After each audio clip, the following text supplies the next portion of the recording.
masarap mag-abroad. Maganda ba ang buhay abroad? Easy money ba? Madali lang ba ang trabaho?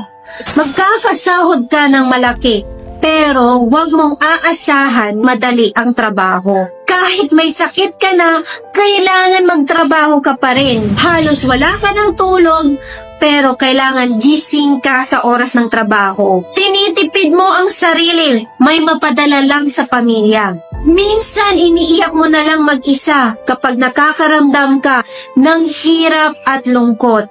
Kasi wala ka namang choice. Sa hirap ba naman ng buhay dito sa Pilipinas? Nag-abroad ka para sa pamilya, para hindi sila mahirapan financially. Pero minsan, nangangamusta lang pag sahod mo na. Problema nila dito sa Pilipinas, problema mo rin na nasa abroad. Being a breadwinner, lagi kang pretending na strong ka, na kaya mo lahat. Hindi masama na ipakita mo sa pamilya mo na kailangan mo rin sila, na kailangan magtulungan kayo. Hindi na laging ikaw lang ang inaasahan nila. Kahit finish contract ka na, mag-e-extend ka pa kasi wala ka pang naipot.